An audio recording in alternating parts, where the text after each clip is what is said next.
Welcome to CCK Live. My name is Kayla D'Onofrio, and I'm joined today by my colleagues Bethany Cook and Matthew Fusco. Today we're going to be explaining how to win VA claims for anxiety. Anxiety is defined as intense, excessive, and persistent worry and fear about everyday situations. The most common symptoms of anxiety disorders include things like feeling restless, jumpy, or on edge, excessive worrying, difficulty concentrating, rapid heartbeat, trembling or twitching, muscle tension, shortness of breath or difficulty breathing, feeling dizzy, nauseous, or lightheaded, and difficulty sleeping. There are several types of anxiety disorder diagnoses, including things like generalized anxiety disorder, panic disorders, or various phobia-related disorders like agoraphobia, for example. And if you have one of these diagnoses and you think it might be related to service, you can file a claim for service connection. So Bethany, what are some different ways that a veteran can get service connection for an anxiety disorder?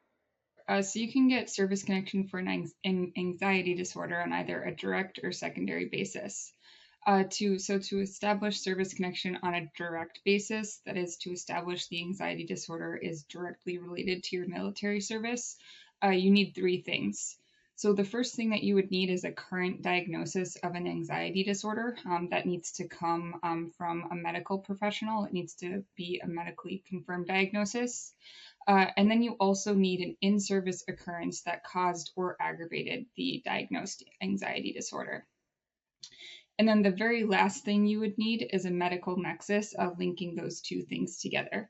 Ideally, that would be a medical opinion from a qualified professional like a psychologist or a psychiatrist, opining that your current diagnosis is at least as likely as not related to the in-service occurrence. An example of an in-service occurrence might include if you specifically treated for anxiety during service, or even if you just check off that you're experiencing anxiety-like symptoms at the time of the discharge examination. It is important to know that it's helpful to have evidence that the symptoms started during your military service, but you don't actually need the diagnosis to have happened during your military service. That can come after. Of that service connection on a direct basis, to establish service connection on a secondary basis is a little bit different.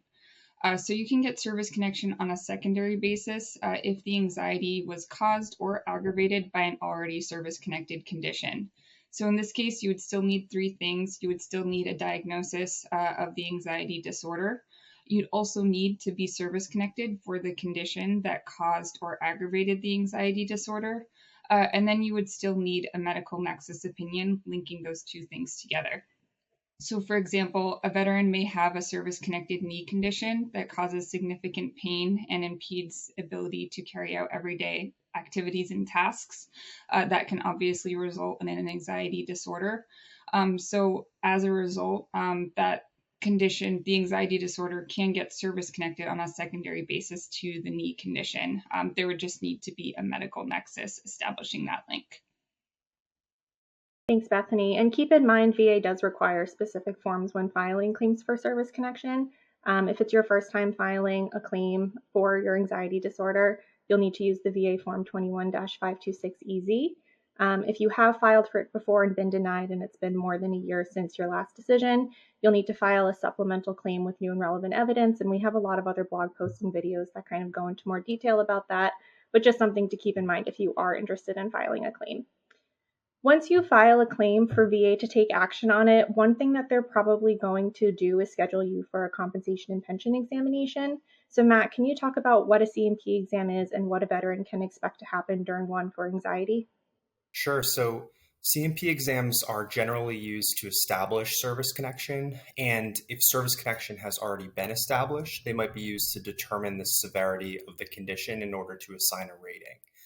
Veterans will typically meet with a VA contracted examiner to discuss their medical history, time in service, and their anxiety, including the symptoms they're experiencing and the severity of those symptoms as well. When you are participating in a C&P exam, it's important to be honest and upfront about how your anxiety impacts your life, relationships, job, everyday activities, that sort of thing. And also it's important to be aware that you can bring somebody with you to the exam if you feel as though they can offer maybe additional information about your symptoms or what you've experienced. or just if you don't feel comfortable attending that examination alone, you are allowed to bring another individual with you. It's really important. Veterans must always attend their C&P exams or notify VA immediately if they are unable to attend those exams. Failure to attend a scheduled C&P exam will likely result in VA denying benefits, so we cannot underscore enough how important it is to attend every one of the C&P exams you're scheduled for, or at the very least let VA know if you're not going to be able to make it. After attending a C&P exam, veterans should always request a copy of the results of the examination itself and review it themselves to make sure everything looks accurate with what was discussed, with what you said to the examiner. So that's always a good thing to do at the conclusion of a C&P exam that you have attended. That's a lot of really important information. Thanks, Matt. And VA does really look very heavily at the C&P exams when they're making decisions on claims, which is why we're constantly emphasizing how important it is to attend and to be honest. But there is a lot of other evidence that you can submit as well, especially if the exam is not favorable and you want to get something favorable into the record.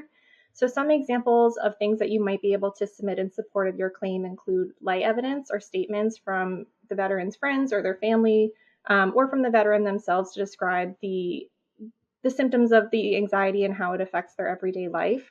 A lot of times veterans don't seek treatment for their anxiety symptoms right away just because there's a lot of stigmatization surrounding mental health diagnoses in general. So sometimes having those lay statements can help to fill in some of those gaps in the medical records to just show when the symptoms began and how they've progressed since they started. Other things that you can add to the record as evidence include private treatment records if you do actually treat for your anxiety condition.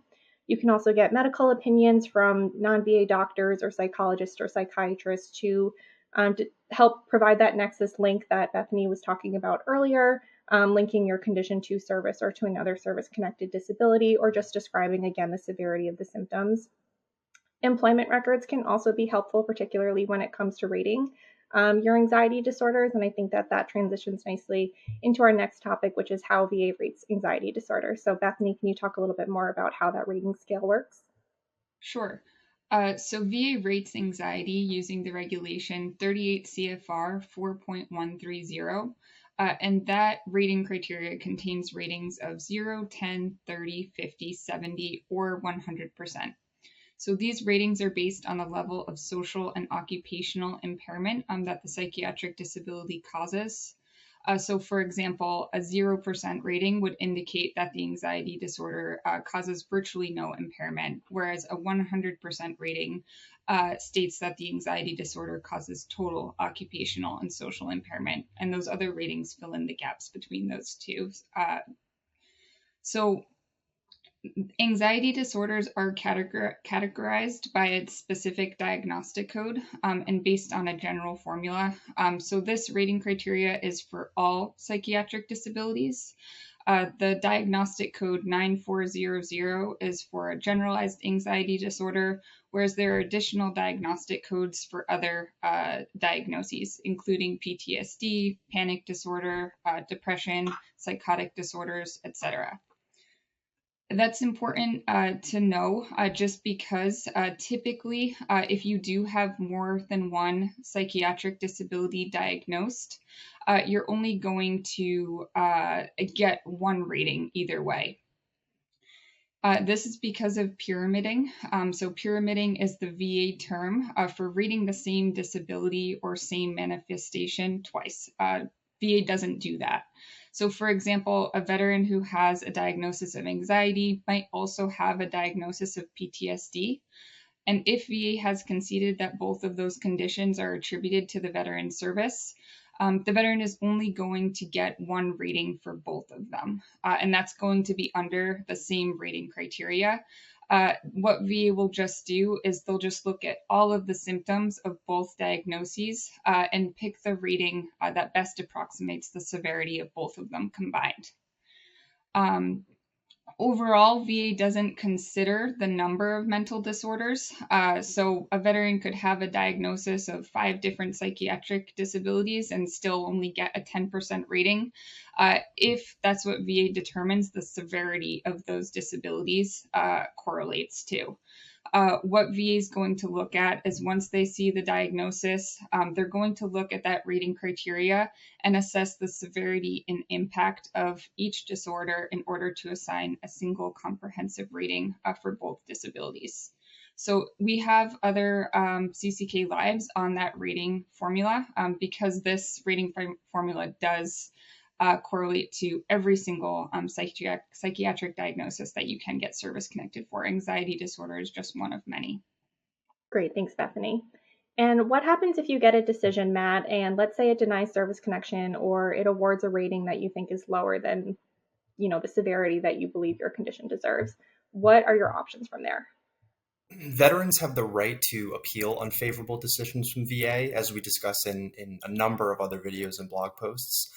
In other words, if your anxiety claim specifically is denied or you receive a disability rating that is lower than what you think you deserve, you can disagree with VA's decision and continue to seek service connection or an increased rating for that disability.